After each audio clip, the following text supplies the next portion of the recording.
Super star Mahesh Babu సాధారణంగా రాజకీయాలకు దూరంగా ఉంటాడు.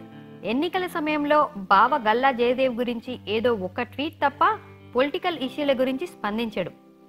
తెలంగాణ విభజన, ప్రత్యేక హోదా వంటి విషయాల గురించి కూడా మహేష్ ఎప్పుడూ మాట్లాడలేదు. అలాంటి మహేష్ పొరుగు రాష్ట్రంలో జరుగుతున్న జల్లికట్టు గురించి స్పందించి అందరినీ ఆశ్చర్యపరిచాడు. మహేష్ జల్లికట్టు గురించి స్పందించడానికి కారణం త్వరలో విడుదల కాబోతున్న సినిమాయే అన్నది ఓపెన్ సీక్రెట్. ప్రస్తుతం మురుగదాస్ దర్శకత్వంలో మహేష్ నటిస్తున్న చిత్రం తెలుగుతో పాటు తమిళంలోనూ విడుదలవుతోంది. ఆ సినిమా ప్రమోషన్ కోసమే మహేష్ జల్లికట్టు ఇష్యూను వాడుకున్నాడని అందరూ అనుకుంటున్నారు. అక్కడి వరకు బాగానే ఉంది. కానీ ప్రస్తుతం జరుగుతున్న ప్రత్యేక హోదా నిరసన గురించి మహేష్ నుంచి కనీస స్పందన లేకపోవడం విమర్శలకు తావిస్తోంది.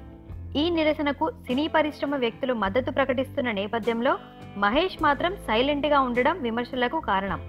ఈ విషయంలో సంచలన దర్శకుడు రామ్ గోపాల్ వర్మ కూడా మహేష్ను తీవ్రంగా విమర్శించిన విషయం తెలిసిందే. మహేష్ బాబుని ఏకంగా దేశద్రోహి అంటూ వర్మ ట్వీట్ చేసిన సంగతి విదితమే.